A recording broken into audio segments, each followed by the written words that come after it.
So we're standing here in the actual Hall of Fame at Nighttown, where we have all the memorabilia of the Cleveland Press Club, and we have the plaques honoring the great writers in Cleveland journalism history, people from TV, radio, television, writers. And then here in this spot right here, we've saved for one of our favorite writers at Nighttown, Regina Brett. Regina, we'll hold this spot for you in perpetuity. Congratulations to you and all, from me and all of your friends at Nighttown. If you're an editor and you read somebody's copy for the first time, you're kind of holding your breath. If you just made a hire and you think, you know, please God, please let this not take too much work. And Regina was one of those writers where you look at her copy, you read the first paragraph and you say, wow. I mean, you know you've got an all-star. Regina is stubborn and passionate.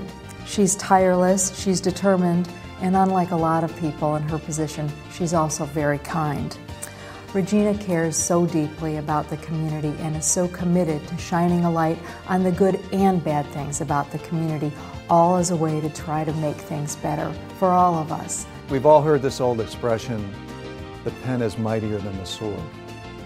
But that expression came to life when Regina Brett decided to pursue open discovery in Cuyahoga County.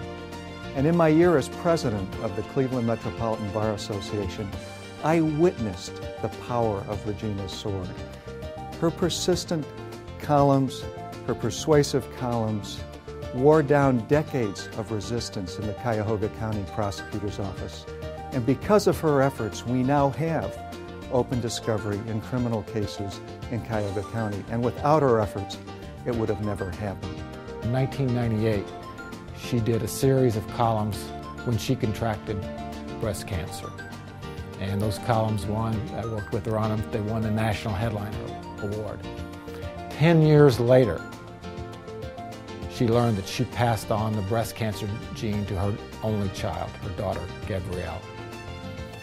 She wrote, in working with her again at another newspaper, 10 years later, she again wins the National Headliner Award for the columns called The Inheritance. And these were some of the most powerful columns and helping women, and more women came forward because of Regina's efforts on that. Well, Regina is an example of how journalists can make a difference. We all hopefully pick our careers and professions because we want to do something in life to make a difference, to make change for the better, to achieve something positive for our community and the people we care about. Regina has demonstrated that, not only in the open discovery columns, but in many columns she's written. She has impacted people's lives. And anyone who can impact lives as part of their career or profession is doing the right thing and should keep doing it. Regina's the kind of writer who I think she's always writing.